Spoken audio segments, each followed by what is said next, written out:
Welcome to the Groundswell Podcast. I'm Elliot Sands, Executive Director of Faith First, and I'm with Michelle Reyes, award-winning author of 2 books. Her work has been featured in the New York Times, Los Angeles Times, USA Today, Good Morning America. She's an expert in CQ, cultural quotient or cultural intelligence. And so we're going to have fun today talking about culture and especially how we navigate cultures with our children. So, Michelle, welcome to the podcast. We are so happy you're here today. Oh, thank you for having me, Elliot. This topic, culture and cultural intelligence. I know it's my jam. I know it's your jam. So I'm excited to dive in with you. Yeah. Tell us a little bit about yourself. How did you get where you are? Where did you grow up? Just give us a little bit of a background on who you are and how you got where you're at. Yeah, definitely. Well, I'm a second generational bicultural Indian American. My mother is 100% ethnically Indian, although she wasn't born and raised in India. It's another whole long story, but she was born and raised in Uganda, Africa, as part of the Indian diaspora, made her way to the States in the 70s. My dad is of British German heritage, so he's blonde hair, blue eyed. And it's fun because my husband is Mexican American, so we are a fully multicultural, multiracial home. One of our kids looks like me with darker brown skin, black hair, brown eyes, and my daughter has blonde curly hair and blue eyes. So this is a depiction of of the kingdom and the beauties of multiracial families.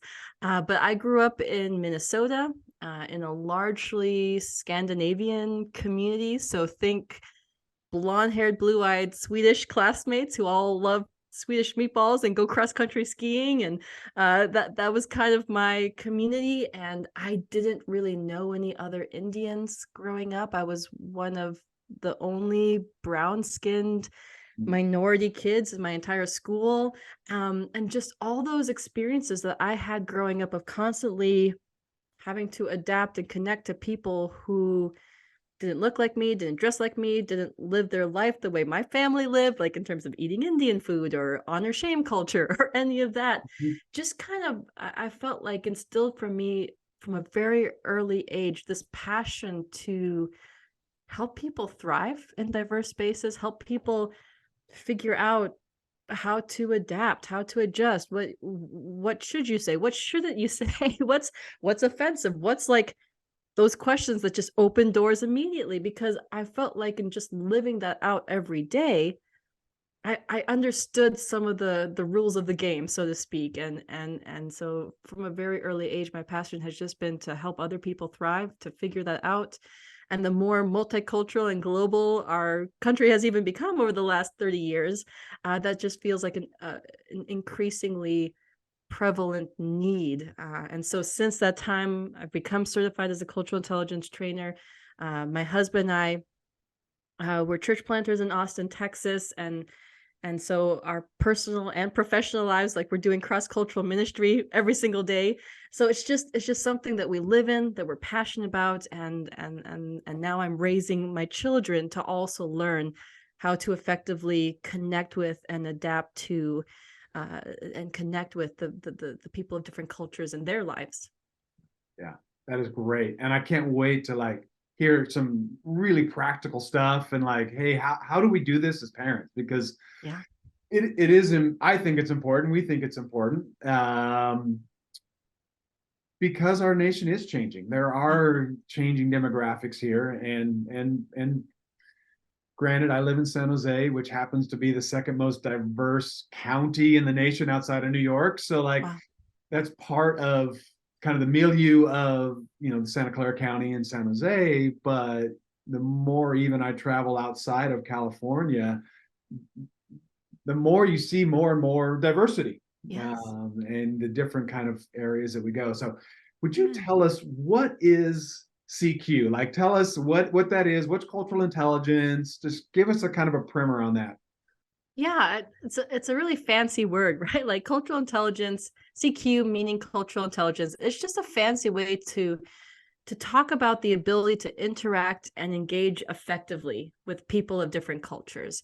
And that includes being able to value other perspectives, embracing people's uniqueness.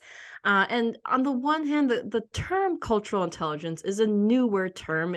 It's a concept that came out of a 2003 book by a couple of scholars that derive their understanding of the cultural quotient from IQ, and whatnot. And so on the one hand, the term cultural intelligence is a fairly new, it's like the new kid on the block, if you will. But I truly believe that the more that I go back to scripture, the concept of cultural intelligence, it aligns with the biblical worldview and is in scripture, predates any sort of scholarly text from the early 2000s. I just think about the way that Jesus was constantly, crossing cultures, whether you read in the book of Matthew how he was reaching the Canaanites, right?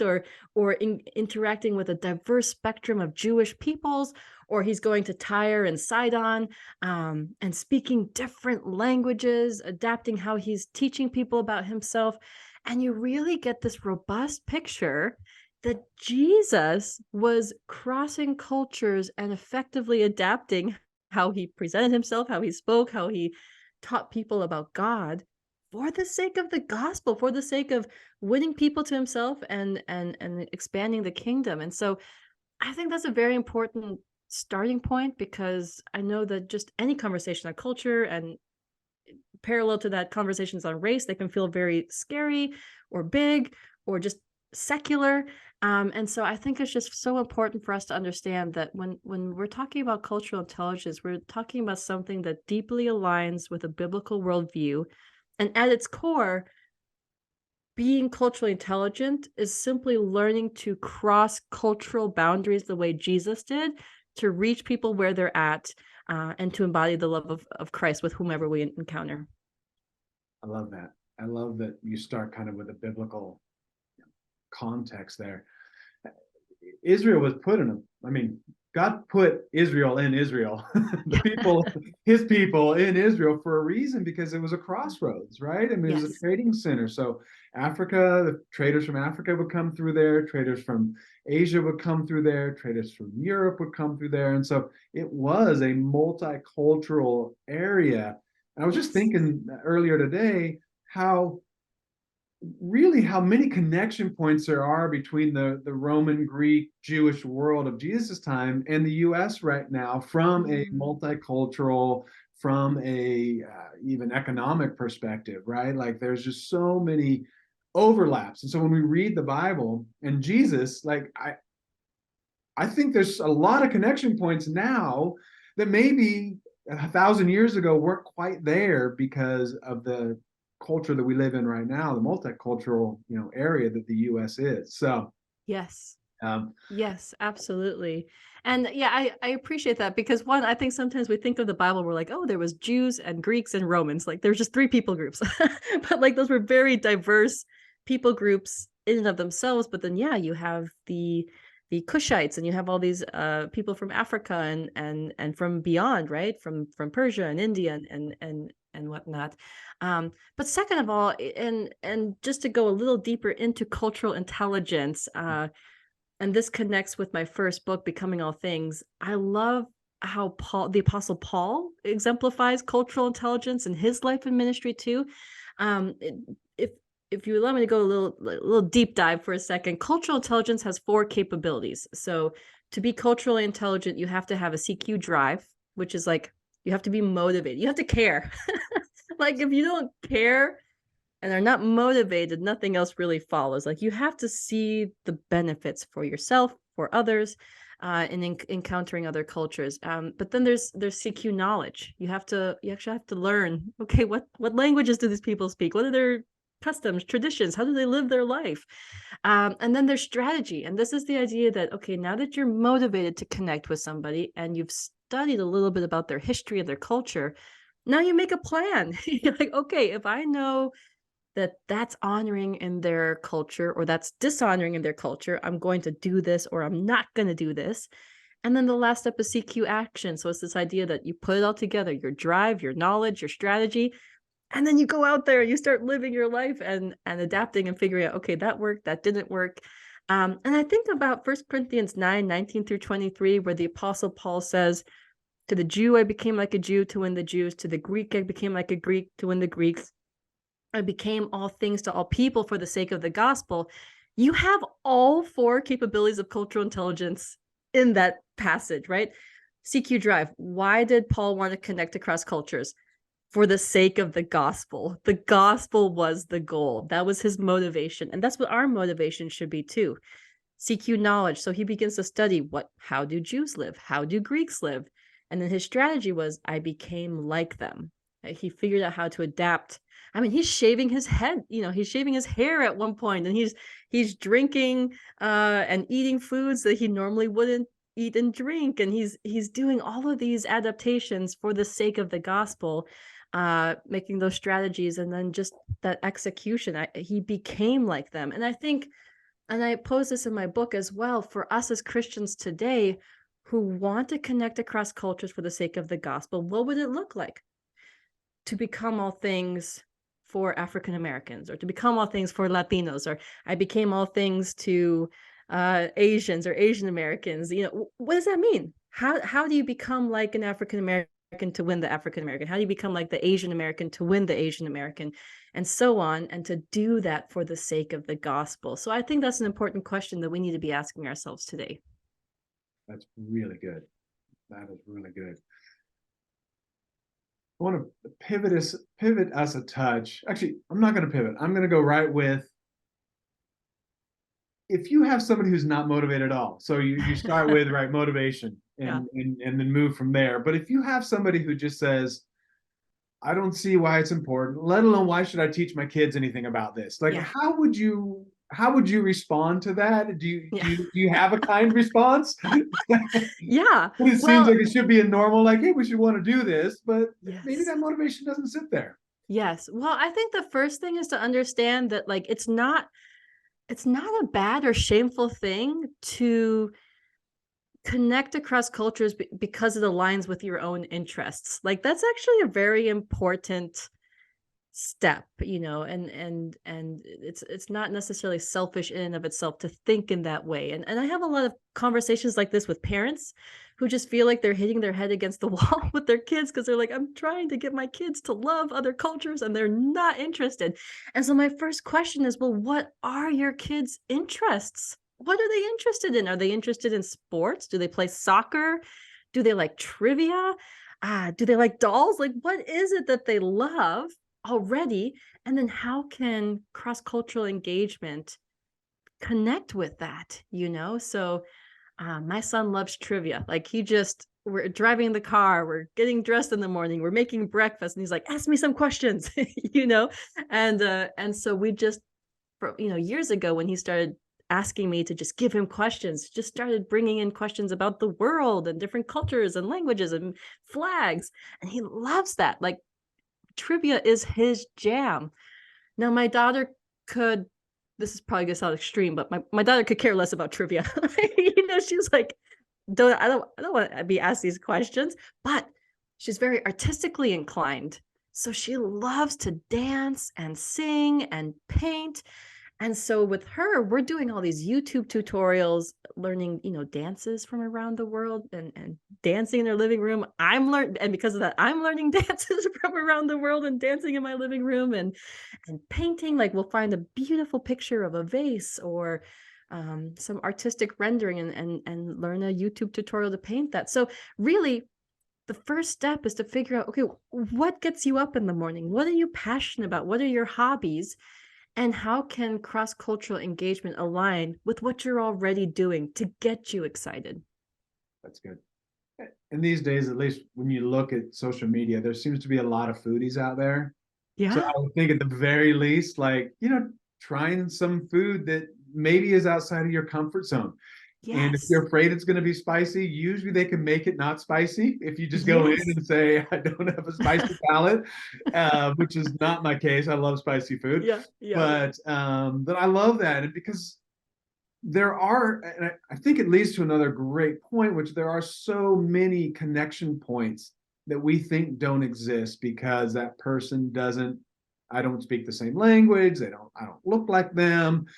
I feel intimidated when I go into that grocery store, the Asian market or the Hispanic market. I feel intimidated. I feel like they're staring at me. I think I've said it recently. First off, I love going to the Asian market because they like the Yes. load of hot sauces in there. Like I Yes. will literally spend 20 minutes just like looking and like, oh, I haven't tried this. Should I try that? What would that go? So anyway, but I'll be honest with you, like sometimes when I check out, I'm like, I don't think they're really friendly with me. Like they're not overly. But I also find that if I ask a simple question, usually they're more than, they smile and then they are Yeah. very helpful. So even some of those where Yes. like you feel like, oh, they're not going to accept me there, or I'm going to feel like I don't belong. You might actually feel like you don't belong, but it actually doesn't take a lot in general to cross over some of those bridges anyway. So Oh, 100%. 100%. And to your point, like some of it comes down to CQ knowledge, right? Like understanding how other cultures' resting face. Because let's be honest, not every culture is as smiley as American culture, right? Like in our day-to-day, whether like say we're in a meeting, right? And someone's giving a presentation, a lot of us as typical Americans will try to smile at the presenter and we'll be nodding our head. It's almost like we're trying to affirm them and not make them feel like their talk is going terribly or whatnot. But there's other cultures. I'm thinking, for example, some East Asian cultures, Japanese culture, where if you did that in a meeting and you're smiling and nodding, they're going to actually feel offended. It's actually going to communicate the exact opposite of what you're trying to communicate. And so I think for some cultures, we get intimidated, like why are they so serious, or why are they staring at us? And it's not an issue of something is wrong or they're mad at you. This is an issue of cultural knowledge and not understanding that this is just their culture's resting face. And the more that you understand that, the more comfortable you immediately become in those contexts. Yeah. And can adapt your resting face as well. Right. Well, so it's uncomfortable for me to watch myself on this podcast because I nod and smile a lot because I'm like, what, did you just stop doing that? But I can't help myself. Like I Oh, want to acknowledge. same. Yes, I like what you're saying. This is good. Yeah. And it's so, I mean, even like hug cultures, like the home that I grew up in, we hugged, but I wouldn't say we were a huggy family. Yeah. My wife is Hispanic. There's a Mm. couple of rules in our home.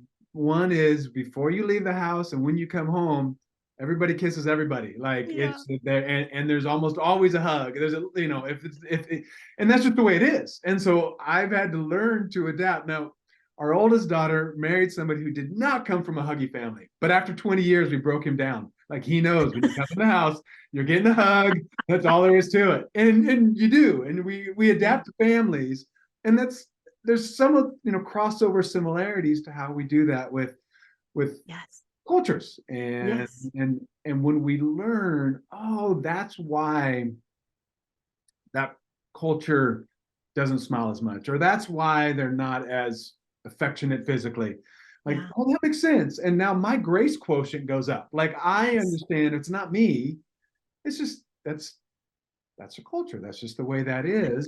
And now I don't feel like I'm offended or insulted or like I did something wrong. It's just I'm now learning something. So Yes. 100%. And it's fun and funny because I'm Indian American. I do a lot of consultation and coaching work with pastors, with churches who might be in a predominantly Asian or South Asian or Indian community, and they're majority culture, Caucasian or whatnot, and they're trying to reach them. And I've had so many say, hey, we're trying to reach this Indian community. We've had some people visit, but they're not coming back. What are we doing wrong? And one of the first things I asked them was like, how did you greet them? How did you introduce and present yourself? Oh, well, I walked up and I gave them both big hugs, just wanted to make them feel as welcome as possible. And I'm like, well, in Indian culture, you do not do that. You could shake the man's hand, but you don't hug his wife. Like that's like you probably offended them both. That's why they didn't come back, right? So even that, knowing knowing about yourself, if you're a hugger or not a hugger, does that translate to another culture? Do you shake hands? Do you bow? Do you even have hand contact? Like all of that is incredibly important for building connections. And so, anyways, like, but my husband is Latino. He hugs and kisses everyone. So I've learned and adapted and grown too, which is just the beauty. This is how we learn and become more self-aware and try new things when we live in community with other cultures. It's true. That is so good. And the thing is that one example, there's 10,000 of those examples, right? Of just ways that we just, when you learn, now you know a little bit better, like you have a Yes. better understanding. And I think, you're getting back to that root of, for the sake of the gospel, right? Yes. Yes, you might come from a huggy culture, but if that is going to, and we keep picking on that one, but if that's going to be a hindrance though to the gospel being able to communicate it, because now you don't have another conversation with somebody, well, I'm very capable of not stepping in and giving a hug. Like, that's good. And I don't want to insult somebody. Like, I think that's the other piece. Like, I don't want there to be that uncomfortable thing, even though I don't know that it's uncomfortable. I know I've made them. Now I know I've made them uncomfortable. Yes. So, Yes.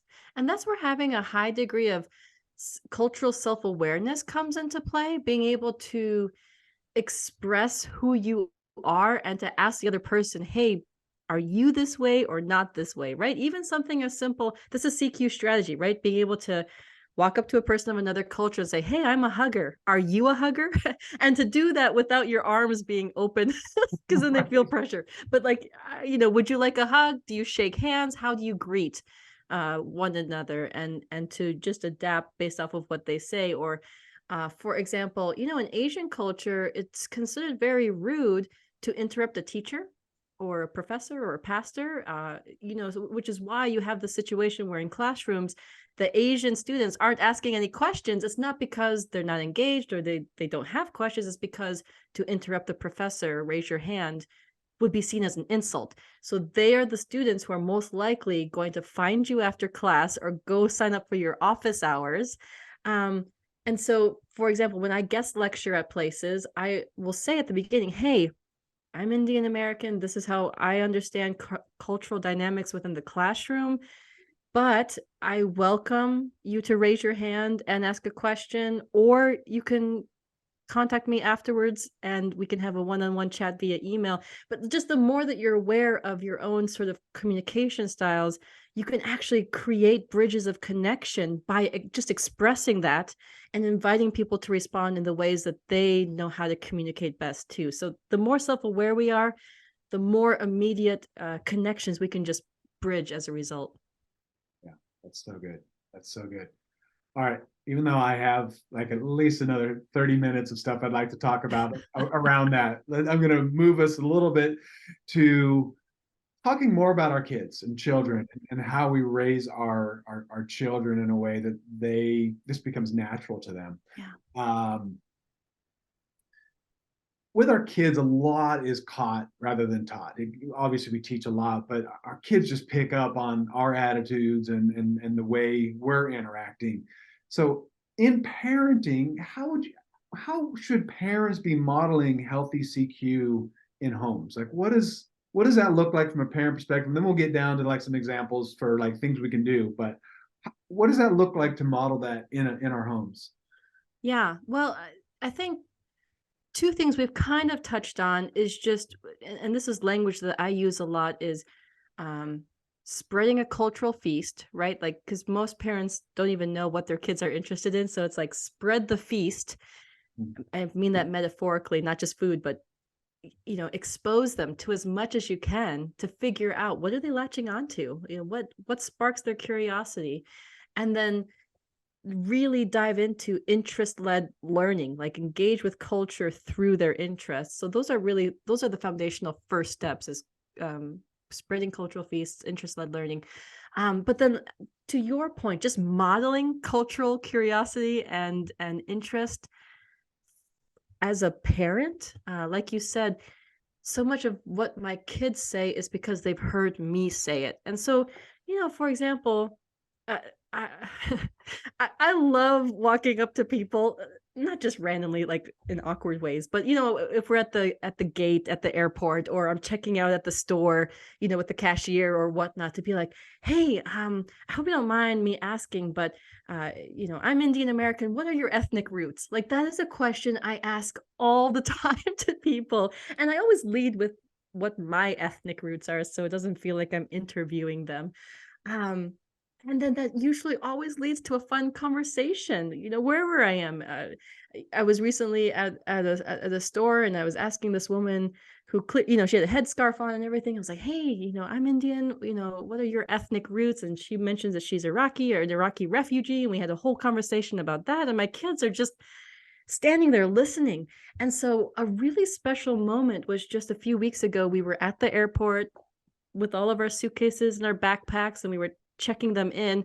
And we were in Minnesota, and there's a large Somalian population in Minnesota. And so the woman at the gate had a headscarf. I could tell she was clearly either Somalian or of Somalian heritage. And I kind of side eye my kids, and I could just tell they had these like really big, excited eyes. And I'm like, okay, I want to see what goes down. And my son, just in a good way, very confidently walked right up to the counter, and he's like, hey, I'm Indian Mexican. What are your ethnic roots? Like, kind of parroting what he hears me say all the time. And she's like, oh, I'm Somalian. And, as I mentioned, my mom was born in Uganda, Africa.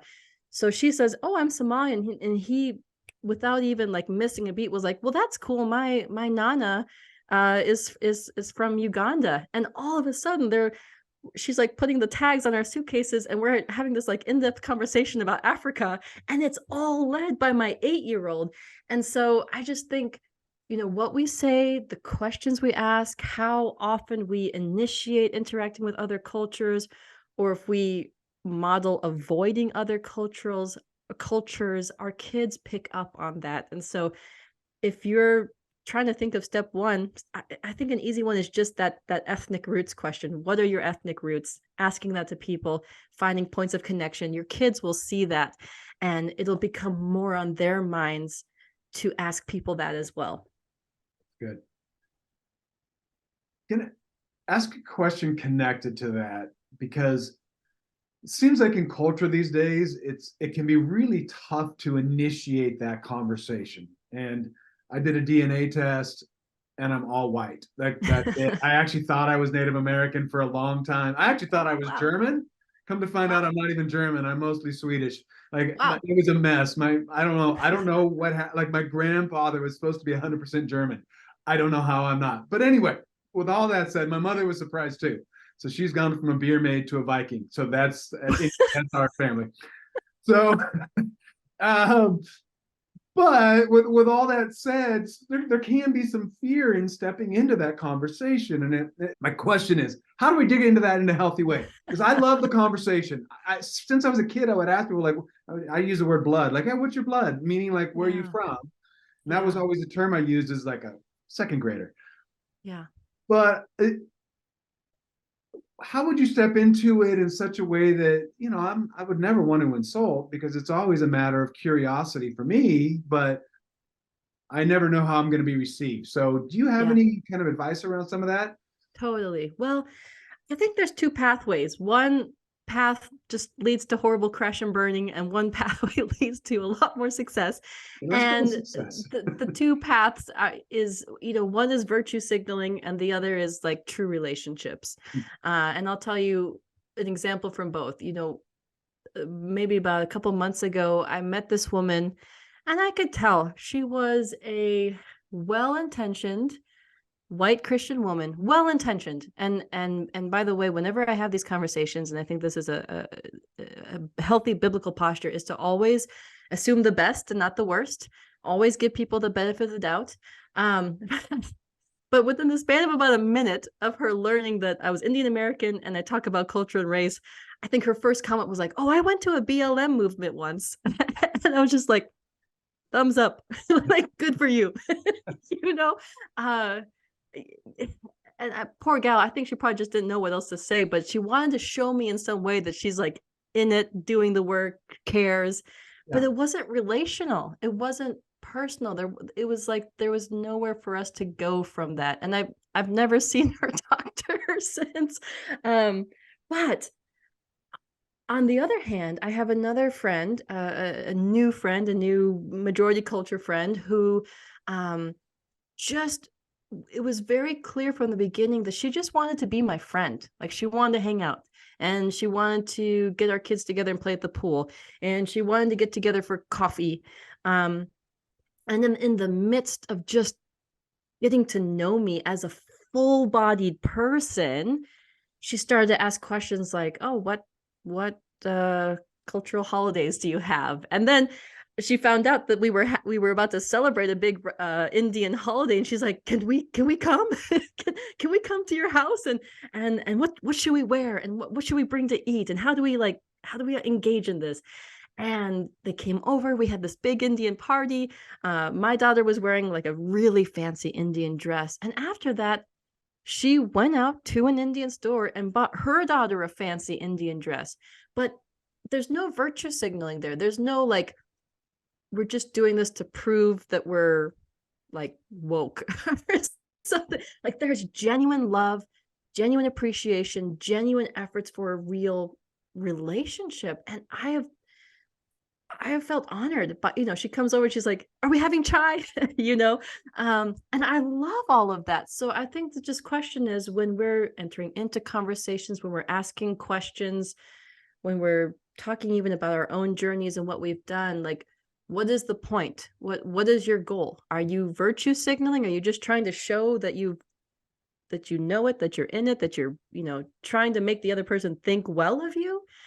Or do you genuinely care and you're trying to build a real relationship and the personal connection is what matters most? So I'd say answer that question. And I think what you say and not say follows authentically after that. That's great. That is good. All right. We're coming short on time. So I'm gonna have two more questions for you. The first one is, if you're starting from scratch, what is one thing besides reading your book that parents could implement today to get started building this kind of culture awareness in their own children? Yeah. Well, one thing I'll share is I have a free guide. It's a 30-day cultural adventure challenge. You can download from my website, michelleamireyes.com, or from my social media handles.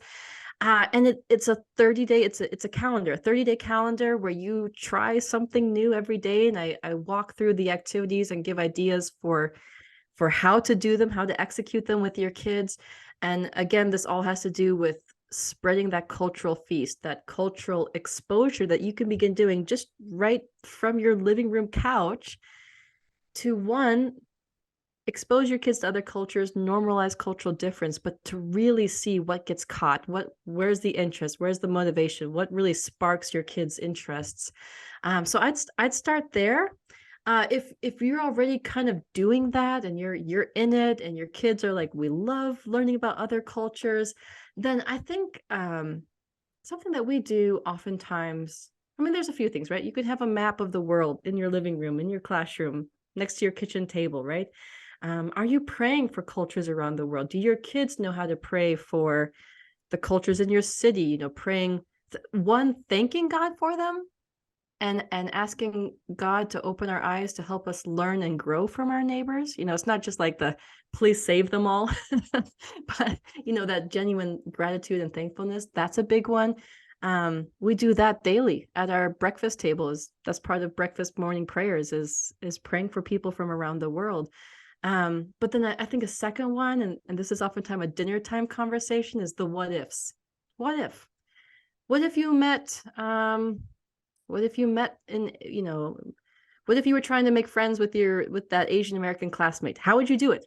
Is there things that you would say, wouldn't say? What if you saw a kid, and what if you saw an African American kid at school being bullied? What would you do? What would you say? What if you met somebody at church this week and they didn't speak English? How would you engage with them?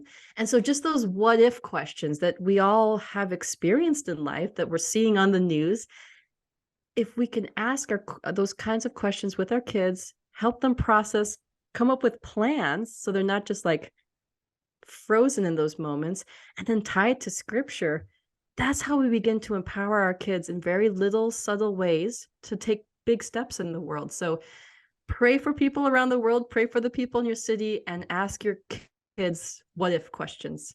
And the dinner table or the car rides are great places to do that. That's great. I love it. All right, last question for you. What's encouraging you right now? What's one thing in your life, whether it's a Bible verse, maybe it's your kids, maybe it's ministry, a book you just read, but what's something that's really encouraging you right now in your life? Oh man. Uh, well, I don't know if this is like the superficial answer, but it's the fall and football season is here. Come on, there we go. And I grew up in Minnesota, so I'm a Vikings fan. I don't know if it's going to be an encouraging Vikings season, but we're a big football soccer family, so the fall is always we just live for it. But I'd say on a deeper level, and something that we've talked about, Elliot, is just we have a lot of immigrants coming in of our house, living with us. We have a Venezuelan family living with us right now. And I have just been so encouraged by them. And what's crazy is that these are all Venezuelan Christians. Like, these are all Christians coming into our country. Not necessarily the belief that oftentimes the political rhetoric says that these are like criminals and dangerous people. Like, these are pastors' wives, Christians. And the Venezuelan family that's with us right now came from dirt poverty, like no job, no food. I mean, that's why they came. And they came home late last night, and they were telling us about how when they went grocery shopping at Walmart, like I guess on the way there or on the way back, they met other immigrants who were just sitting on the street side asking for money. And so they gave their groceries to that immigrant family. And I just thought, I mean, you see all the statistics, right? And you see this in scripture too. I think it's 2 Corinthians 8, like the people that are the poorest are the most generous. And I just think about, this immigrant family staying with us, they have barely any money. And yet they see another immigrant family in a worser state and they give what they can to them. And that was so humbling to me, because I'm like, it just made me think about how generous am I? And when I see people at street corners, when I see the homeless, when I'm driving around my city, just to be challenged by this Venezuelan immigrant family to be like, no, I can always give food and drink. I can always walk up, hear their story, because they were telling me their whole story. So it wasn't that they just dropped off food. They had like a long conversation. And I thought, man, I think the American church, American Christians, we have so much to learn from the immigrants coming into our country about generosity and kindness and compassion. So I've been sitting with that today and just seeing how the Lord can continue to grow me and my husband and just even being even more compassionate to the least of these in our city. I have been convicted by the exact same thing. I'm going to leave it at that. It's so, it is. It's just so rough when you realize how much you have, and then you see people who, like, in your mind have nothing, like really not, I mean, maybe little, but it's comparatively nothing. And then they even giving that away. Yeah. And then I think the other side is a story of how God always provides for the generous person. Amen. So I don't know how God will provide for this Venezuelan family just yet, but that's the other side of the story that always blows my mind, is there's another story of generosity that Venezuelan family is going to receive. Amen. And you just sit there and you go, oh my goodness, Lord, like you're just too good. Yeah. You're just too good. Yes. God provides. Yes, that is true. All right, Michelle, tell us, where will people find your content? Where will people find your books? Like, give us a little bit and we'll get that all in the show notes, but tell us a little about where they're going to find your stuff.